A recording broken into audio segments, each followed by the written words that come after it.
آیا اللہ کا مہمان، آیا ہے ماہ رمضان، لے کر ہاتھوں میں قرآن، آیا ہے ماہ رمضان، رحمت رمضان، رحمت رمضان، رحمت رمضان، رحمت رمضان۔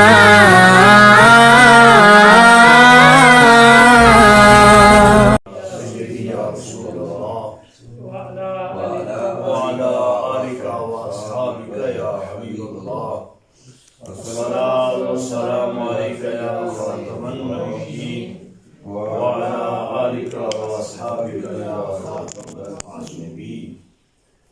رب صل وسلم دائما ابدا علی حبیبک خیر الخلق کلہم ثم الرضا عن ابی بکر وعن عمر وعن علی وعن عثمان ذی الکرم رب صل وسلم دائما ابدا علی حبیبک خیر الخلق کلہم۔ اللہ رب العزت جل وعلا کی حمد و ثنا اور رسول اکرم شفیع معظم صلی اللہ تعالی علیہ وسلم کے حضور ہدیہ درود و سلام عرض کرنے کے بعد نہایت ہی معزز و محتشم سامعین و ناظرین، السلام علیکم ورحمۃ اللہ وبرکاتہ۔ آج ہم اپنے فہم دین کے چوتھے روز کے اندر موجود ہیں۔ دعا ہے اللہ رب العزت جل شانہ ہمیں قرآن و سنت کا فہم نصیب فرمائے اور اس کے ابلاغ و تبلیغ کی اللہ ہمیں توفیق عطا فرمائے۔ عزیزان گرامی قدر، اللہ رب العزت جل شانہ نے شریعت محمدیہ صلی اللہ علیہ وسلم کے ذریعے سے جن چیزوں کو ہمارے لیے لازم اور ضروری قرار دیا ہے، انہی میں سے ایک اہم ترین چیز نماز ہے، جس کو ایمان والوں پر فرض قرار دیا گیا ہے۔ موسم کیسا ہو، حالات کیسے ہوں، معاملات کیسے ہوں، انسان کو اللہ رب العزت جل شانہ کی طرف سے فرض کردہ نماز کو ادا کرنا پڑتا ہے۔ یعنی یہ ہے کہ یہ نماز ایسی چیز نہیں ہے کہ جو انسان کی طبیعت کے تابع ہے، کہ طبیعت گوارا کرے تو نماز پڑھے، طبیعت نہ مانے تو نماز نہ پڑھے۔ نماز ایسی چیز ہے کہ جو انسان کو اللہ کی رضا کا درس عطا فرماتی ہے اور اللہ کی محبت کی دعوت دیتی ہے اور انسان کے خوش نصیب ترین ہونے کا اعلان کرتی ہے۔ ایک بندہ مومن کے لیے کتنی بڑی خوش نصیبی ہے کہ وہ ایک دن کے اندر 5 وقت اپنے خالق و مولا کے حضور سجدہ ریز ہوتا ہے، اپنے خالق و مالک و مولا کے حضور سجدہ ریز ہو کر اپنی زندگی کی معراج کر رہا ہوتا ہے۔ اللہ رب العزت جل شانہ نے اپنی لاریب کتاب اور کلام کے اندر جا بجا اس چیز کا اعلان فرمایا ہے۔ پہلا مقام جو میں نے تلاوت کرنے کا شرف حاصل کیا ہے، سورہ بقرہ کے اندر اس چیز کا بیان موجود ہے۔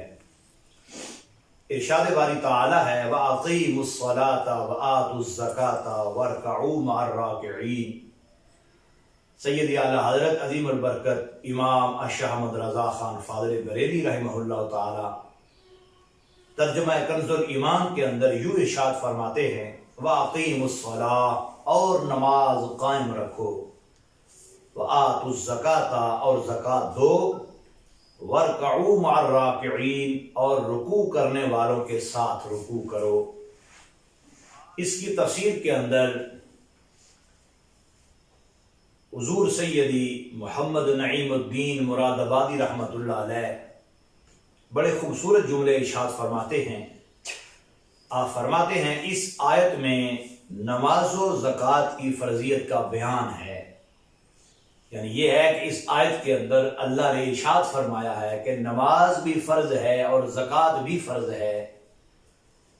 اور اس طرف بھی اشارہ ہے کہ نمازوں کو ان کے حقوق کی رعایت اور ارکان کی حفاظت کے ساتھ ادا کرو۔ مطلب یہ ہے کہ نماز یوں نہ پڑھو کہ جس طرح انسان کا دل نہ کرے کسی کام پر، اور بڑے بوجھل دل سے اور بڑی پریشان طبیعت سے بندہ مجبور ہو کر کوئی کام کرے، یوں نماز کو ادا نہ کرو، بلکہ نماز کو شوق اور محبت خدا میں ادا کرو، اور اس کے ارکان کو اچھے طریقے سے ادا کرو، رکوع اچھے طریقے سے ادا ہو، سجدہ اچھے طریقے سے ادا ہو، قیام اچھے طریقے سے ادا ہو۔ یہ نہ ہو کہ انسان یوں ادا کرے کہ جس طرح بڑا مجبور تھا تو پھر آ گیا نماز کے لیے۔ نماز کسی مجبوری کا نام نہیں بلکہ یہ محبت خدا کا نام ہے۔ تو فرمایا کہ اس میں اس بات کی طرف بھی اشارہ ہے کہ نمازوں کو ان کے حقوق کی رعایت اور ارکان کی حفاظت کے ساتھ ادا کرو،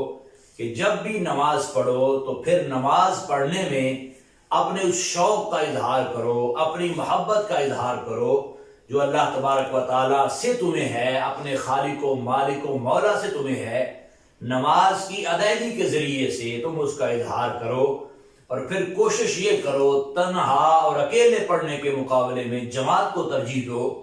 اگر صحیح العقیدہ سنی امام میسر ہو تو پھر اسی کے پیچھے ہی نماز ادا کرنے کو ترجیح دینی چاہیے۔ شریعت کا پابند امام تمہیں میسر آئے، صحیح العقیدہ ملے، تو پھر اسی کے ساتھ ہی یا اسی کی ابتدا میں ہی نماز کو ادا کرنے میں ترجیح دینی چاہیے، نہ کہ ایسا ہو کہ بندہ جو ہے وہ نماز تو ادا کرے مگر یہ نہ کہے کہ جس کے پیچھے آئے پڑھ لی ہے نماز ہی پڑھنی ہے، پڑھانے والا خواہ کیسا ہو، کوئی ہو، جیسا بھی ہو اس کے پیچھے نماز ادا ہو جائے۔ ایسا نہیں ہے، ہمیشہ نماز کی ادائیگی کے لیے صحیح العقیدہ سنی امام کا انتخاب کرے، جس کے اندر نہ رافضیت ہو، نہ خارجیت ہو، اور نہ تفضیلیت کے جراثیم ہو، اس امام کے پیچھے ہی اس کو جو ہے وہ ادا کیا جائے۔ تو اس لیے جماعت کو ترجیح دینا یہ دین کا حکم ہے۔ دوسرے مقام پر ارشاد باری تعالی ہے، اللہ رب العزت جل شانہ نے ارشاد فرمایا فَأَقِیمُوا الصَّلَاةَ إِنَّ الصَّلَاةَ كَانَتْ عَلَى الْمُؤْمِنِينَ كِتَابًا مَوْقُوتًا، تو فرمایا تو حسب دستور نماز قائم کرو۔ یعنی پیچھے اگر اس آیت کے سیاق کو دیکھا جائے، کلام مجید جو بیان فرماتا ہوا آ رہا ہے تو اس کے اندر مختلف چیزوں کا اظہار فرمایا ہے۔ پیچھے نماز خوف کا ذکر ہے، وہ نماز جو حالت جنگ میں پڑھی جاتی ہے، اس کو بیان فرمانے کے بعد پھر آگے اللہ تبارک و تعالیٰ نے فرمایا فَإِذَا قَضَيْتُمُ الصَّلَاةَ فَاذْكُرُوا اللَّهَ قِيَامًا وَقُعُودًا وَعَلَى جُنُوبِكُمْ، کہ جب تم نماز مکمل کر چکو تو پھر بھی اللہ کی یاد کرو، کھڑے ہو کر، بیٹھے ہوئے ہو کر، اور اپنے کروٹوں اور پہلوؤں پر لیٹے ہوئے ہو کر بھی اللہ کا ذکر کرتے رہو۔ اور پھر فرمایا فَإِذَا اطْمَأْنَنْتُمْ، پھر جب مطمئن ہو جاؤ، مطلب جنگ کے حالات ختم ہو جائیں، حالت امن ہو جائے اور تم مکمل جو ہے وہ امن میں ہو،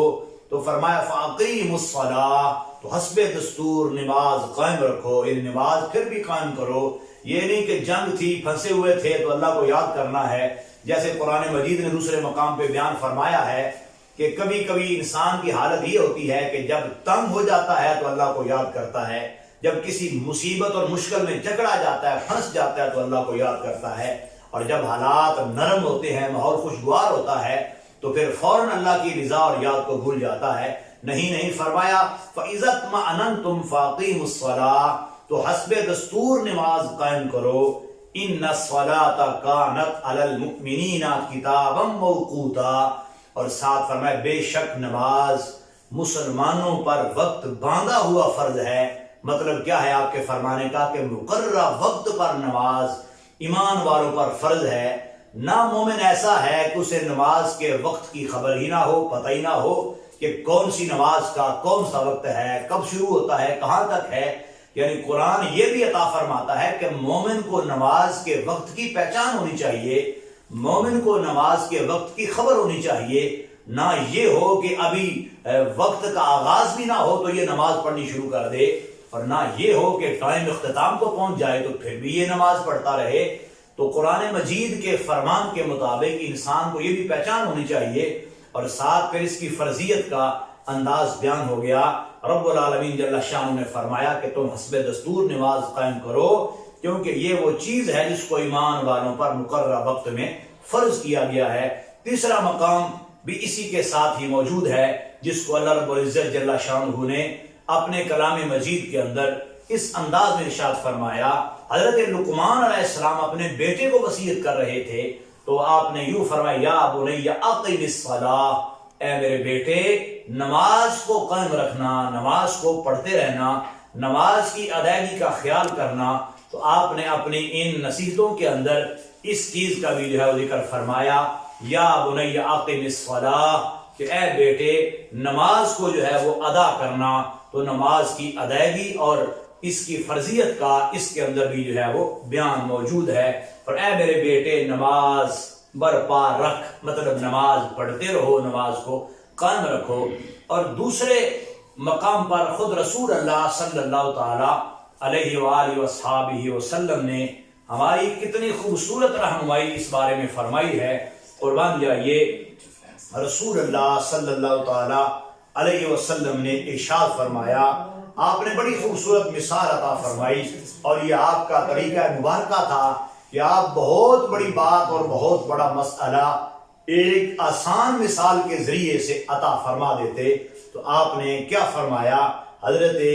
ابو ہریرہ رضی اللہ تعالیٰ عنہ روایت فرماتے ہیں، قال قال رسول اللہ صلی اللہ علیہ وسلم ارأیتم لو ان نہرا بباب احدکم یغتسل فیہ کل یوم خمسا هل يبقى من درنه شيء؟ قالوا لا يبقى من درنه شيء قال فذلك مثل الصلوات الخمس يمحو الله بهن الخطايا۔ رسول اللہ صلی اللہ تعالی علیہ وسلم نے ارشاد فرمایا کہ میرے صحابہ بتاؤ، تم میں سے اگر کسی کے دروازے کے سامنے سے نہر گزرتی ہو، تم میں سے کسی کے دروازے کے بالکل سامنے سے نہر گزرتی ہو، فرمایا یغتسل فیہ کل یوم خمسا، ایک دن کے اندر وہ گھر والا اپنے دروازے کے سامنے سے گزرنے والی نہر میں اگر 5 بار غسل کرتا ہے، تو نہر اس کے دروازے کے بالکل سامنے سے اور پاس سے گزرتی ہے، تو وہ ایک دن میں اس نہر میں 5 بار اگر نہاتا ہے، تو میرے صحابہ تمہاری کیا رائے ہے جو ایک دن میں 5 بار نہر میں غسل کرتا ہے، کیا اس کے بدن پر کوئی میل باقی رہتی ہے؟ کیا اس کے بدن پر گرد و غبار باقی رہتا ہے یا کوئی میل باقی رہتی ہے؟ صحابہ کرام نے ادباً عرض کیا، حضور جو ایک دن میں نہر میں 5 بار غسل کرے گا تو یقیناً اس کا بدن صاف ستھرا رہے گا، اس کے بدن پر کوئی میل کچیل یا گرد باقی نہیں رہے گا۔ تو یہ جب صحابہ نے حضور سرکار کے عرض کیا تو آپ نے فرمایا تو یہی 5 نمازوں کی مثال ہے۔ تو میرے صحابہ یہی 5 نمازوں کی مثال ہے کہ جو ایک دن میں 5 نمازیں پڑھتا ہے یا 5 مختلف اوقات میں اللہ کے حضور سجدہ ریز ہوتا ہے، یمحو اللہ بہن الخطایا، اللہ ان 5 نمازوں کی ادائیگی کی وجہ سے اس کے گناہوں کو یوں مٹا دیتا ہے، ختم فرما دیتا ہے اللہ رب العزت جل شانہ ان نمازوں کی برکت سے۔ تو اب آج کا جو ہمارا عنوان تھا اس کے اندر ہم نے 2 طرح سے دیکھنا ہے، ایک ہے فرضیت نماز، ایک ہے اہمیت نماز۔ تو نماز فرض ہونے میں اپنی جگہ اس کا حکم برقرار ہے، اور پھر اہم کتنی ہے۔ بندہ کوئی بھی کام کرتا ہے، زید عمر بکر کوئی بھی کام کرے، شعبہ کوئی ہو، کاروباری ہو یا دیگر معاملات ہو، ہر بندہ کام کرنے سے پہلے یہ دیکھتا ہے کہ اس میں میرے لیے فائدہ کیا ہے، اس میں میرے لیے غرض کیا ہے، مجھے اس سے ملے گا کیا۔ تو ایک مسلمان جب نمازی بن جاتا ہے تو اس کے سامنے سب سے پہلے یہ چیز ہونی چاہیے کہ نماز وہ چیز ہے جس سے مجھے سب سے پہلے رضائے خدا نصیب ہوگی، میرے مالک و مولا کی رب العالمین کی مجھے رضا نصیب ہوگی، میں وہ خوش نصیب انسان بن جاؤں گا کہ جس کو رضائے خدا نصیب ہوگی، رضائے مصطفیٰ نصیب ہوگی، یا اور رضائے قرآن نصیب ہوگی، رضائے شریعت نصیب ہوگی۔ اور پھر اتنی بڑی بات ہے کہ ان کے ذریعے سے میرے گناہوں کو مٹا دیا جائے گا۔ اس لیے ایک مومن کو نماز بوجھ نہیں سمجھنی چاہیے کہ یہ پتہ نہیں کیا ہے، صبح بھی پڑھو پھر ظہر پڑھو، فجر پڑھو پھر زور آ گئی ہے، پھر اب عصر آ گئی ہے، ابھی وہ ادا کر کے نکلا تھا پھر مغرب آ گئی ہے، پھر عشاء آ گئی ہے۔ تو یہ ایک خوش نصیب انسان کی سعادت مندی ہے کہ اللہ کی طرف سے اسے فجر میں بلاوا ہے، ظہر میں بلاوا ہے، اور پھر عصر میں بلاوا ہے، مغرب میں ہے، پھر عشاء میں ہے۔ تو سرکار دو عالم صلی اللہ تعالی علیہ وسلم نے کتنی خوبصورت مثال ہمیں عطا فرمائی۔ پر دروازے کے آگے سے نہر گزرے اور گھر والا اس میں ایک بار غسل کرتا ہے، پھر دوسری بار کرتا ہے، پھر تیسری بار کرتا ہے، پھر چوتھی بار کرتا ہے، پھر پانچویں بار کرتا ہے، تو جیسے وہ ظاہری طور پر میل سے گند سے پاک ہو جاتا ہے، صاف ہو جاتا ہے، ایسے ہی نماز ادا کرنے والا اللہ کے حضور اتنا کامیاب ہو جاتا ہے کہ اللہ اس کو پھر گناہوں سے دور فرما دیتا ہے۔ اور خود قرآن مجید کے اندر اس چیز کا بیان موجود ہے، ارشاد باری تعالی ہے ان الصلاۃ تنہی عن الفحشاء والمنکر، کہ جو نماز ہے یہ بندے کو فحاشی اور برائی سے دور رکھتی ہے۔ تو ایک مومن کو اس کی نماز کی قبولیت کا اندازہ اس سے بھی ہو سکتا ہے کہ جب وہ نماز پڑھ رہا ہے، نماز پڑھنے کے ساتھ ساتھ جھوٹ سے بچا ہوا ہے، چوری سے بچا ہوا ہے، زنا سے بچا ہوا ہے، شراب نوشی سے بچا ہوا ہے، حرام کاری سے بچا ہوا ہے، تو اس کو اس چیز کا اندازہ ہو رہا ہوتا ہے کہ میری نماز اللہ کے حضور مقبول ہو رہی ہے، میری نماز مجھے اللہ وہ عطا فرما رہا ہے کہ جس پر وہ ذات راضی ہے۔ اور اس باب میں سرکار کا وہ فرمان بھی ذکر کر دینا چاہتا ہوں۔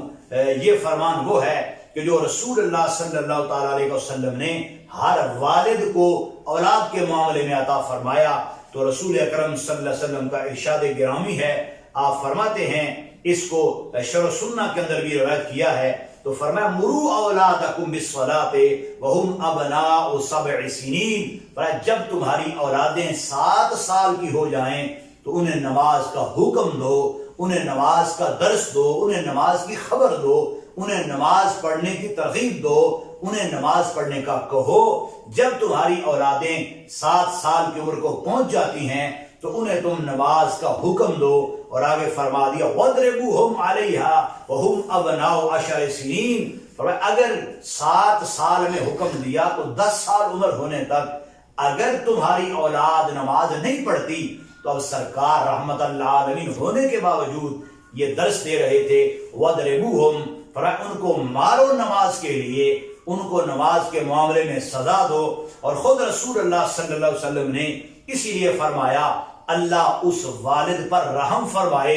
اللہ اس والد پر مہربانی فرمائے جو اپنے گھر میں ڈنڈا اور عصا وہاں رکھتا ہے جہاں اس کی اولاد دیکھتی رہتی ہے، اس کے اہل و عیال کو نظر آتا ہے۔ تو اس لیے ایک والد نہیں کہ صرف وہ شفیق ہی ہو، صرف شفقت بھی ہو، شفقت ہونی چاہیے، مگر شریعت کے معاملے میں، دین کے معاملے میں ایک باپ کو سخت بھی ہونا چاہیے کہ وہ دین کی پابندی کے لیے اپنی اولاد کو سخت بھی نظر آئے، نہ کہ یہ ہو کہ میرا باپ بڑا شفیق ہے، میرا باپ بڑا مہربان ہے، میرے باپ نے تو کبھی مجھے کچھ کہا ہی نہیں ہے، میرا باپ تو کبھی ایک جملہ بولا ہی نہیں ہے۔ شریعت ایسے باپ کو پسند کرتی ہے جو شفقت والا بھی ہو مگر دین کے معاملے میں سختی والا بھی ہو۔ اس لیے سرکار فرما رہے ہیں کہ پہلے حکم دو، اور پھر اگر اس کے باوجود وہ اس طرف نہیں آئے وَاضْرِبُوهُمْ، اب جب 10 سال کی عمر ہو جائے تو پھر انہیں مار کے بھی نماز کی طرف لانا چاہیے۔ اسی باب کے اندر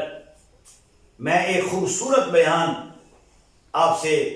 بیان کر کے اس بات کو مکمل کرتے ہیں۔ ایک بہت بڑے جلیل اور قدر امام ہوئے ہیں، امام محمد ابن سیرین۔ تو آپ کا بڑا مشہور قول ہے، اس کو امام ابو اللیث سمرقندی نے بھی تنبیہ الغافلین میں نقل فرمایا ہے، اور امام غزالی رحمۃ اللہ علیہ نے مکاشفۃ القلوب کے اندر بھی اس کو ذکر فرمایا ہے۔ بڑے ہی جامع انداز میں آپ نے اہمیت نماز کو بیان فرمایا ہے۔ آپ یوں فرماتے ہیں لو خیرت بین رکعتین و بین الجنت لاخترت رکعتین علی الجنت، فرمایا اگر مجھے اختیار دیا جائے کہ محمد بن سیرین تم نے 2 رکعتیں پڑھنی ہے یا تم نے جنت لینی ہے، تمہیں 2 رکعتیں چاہیے یا تمہیں جنت چاہیے، پر اگر مجھے اختیار دیا جائے لو خیر، تو مجھے یہ چوائس کا اختیار دیا جائے کہ تم اپنی پسند کا انتخاب کر سکتے ہو کہ تمہیں ان دو چیزوں میں سے کون سی چیز چاہیے؟ فرمایا لَخْتَرْتُ الرَّكْعَتَيْنِ عَلَى الْجَنَّةِ، تو میں جنت پر 2 رکعتوں کو ترجیح دوں گا۔ حالانکہ سننے والا انسان کہتا ہے کہ یہ کون سا کمال ہے، ادھر اتنے بڑے انعامات ہیں، اتنی بڑی جنت ہے، اتنے بڑے انعامات ہیں، فضل خداوندی ہے، اور ادھر 2 رکھتے ہیں، بظاہر ان کا آپس میں تقابل اور کمپیریزن نہیں ہے، تو یہ امام نے کیسی چیز کا انتخاب فرمایا؟ لیکن آپ نے اگلے ہی حصے میں وضاحت کر دی۔ فرمایا بات یہ ہے، وہ جس طرح کسی بزرگ سے کسی نے پوچھا تھا، کسی صالح سے، کہ نماز کس لیے پڑھتے ہو؟ تو انہوں نے کہا اس لیے نماز نہیں پڑھتا کہ مجھے جنت ملے، اس لیے بھی نماز نہیں پڑھتا کہ جہنم سے بچوں۔ تو سوال کرنے والا حیران ہوا کہ پھر غرض کیا ہے نماز پڑھنے کی، پھر مطلب کیا ہے نماز پڑھنے کا، پھر مقصد کیا ہے نماز پڑھنے کا؟ کہا نہ جنت کے حصول کے لیے نماز پڑھتا ہوں اور نہ جہنم سے بچاؤ کے لیے نماز پڑھتا ہوں، ہاں نماز میں رضا خدا کے لیے پڑھتا ہوں، اپنے اللہ کو راضی کرنے کے لیے پڑھتا ہوں۔ جب وہ راضی ہو جائے گا جنت میں داخلہ بھی عطا فرمائے گا، جہنم سے چھٹکارا بھی عطا فرمائے گا۔ تو ایسے ہی امام فرمانے لگے وجہ یہ ہے لِأَنَّ فِي الرَّكْعَتَيْنِ رِضَاءُ اللَّهِ وَفِي الْجَنَّةِ رِضَائِي، فرمایا بات یہ ہے جنت میں میری خوشی ہے اور 2 رکعتوں میں میرے اللہ کی خوشی ہے۔ جنت میری چوائس بن جائے گی اور 2 رکعتیں میرے اللہ کی رضا رکھتی ہیں، اس لیے میں اپنی ترجیح اور خواہش پر اللہ کی رضا کو ترجیح دیتا ہوں۔ اب دیکھیے ایک بندہ مومن کے لیے نماز کتنی اہم چیز ہے کہ جس کے ذریعے سے اللہ کے حضور انسان کی حاضری ہوتی ہے۔ لہذا ہمیں چاہیے کہ ہم اپنی نماز 5 جگانہ کا اچھے طریقے سے ادا کرنے کا اہتمام کریں۔ جب نماز کا وقت ہو جائے تو ہم اس کے ادا میں فکر مند ہو جائیں کہ فلاں نماز کا وقت ہو گیا ہے، ابھی میں نے نماز ادا کرنی ہے، نہ کہ یہ ہو کہ سویا ہے تو سویا رہے، کام میں لگا ہے تو لگا رہے، کھیل رہا تھا تو کھیلتا رہے، کسی کام میں پڑا ہے تو پڑا رہے۔ نہیں، ایک مومن ہونے کی حیثیت سے ہمیں چاہیے کہ جس نماز کا وقت ہو اور اذان کے ذریعے سے یا ہمیں خود وقت کے ذریعے سے احساس ہو رہا ہو کہ فلاں فرض ادا کرنے کا ٹائم ہے، تو صاحبو ہمیں وہ فرض ادا کرنا چاہیے۔ نماز برکت کا بہت بڑا ذریعہ ہے، نماز مشکلات کے حل کا بہت بڑا ذریعہ ہے، نماز تنگی رزق کو دور کرنے کا ایک نسخہ ہے۔ اس کے ذریعے سے انسان کے حالات بدلتے ہیں۔ اور یہاں یہ جملہ بھی اگر میں کہہ دوں تو بے جا نہیں ہوگا،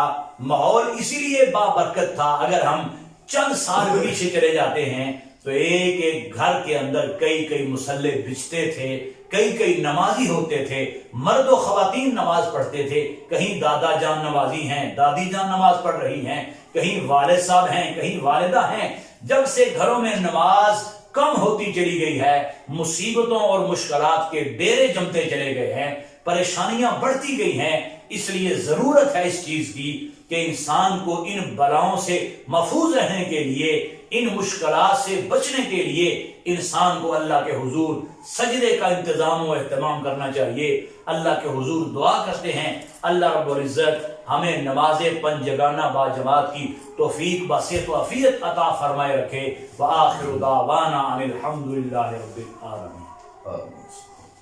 والصلاة والسلام علیکم۔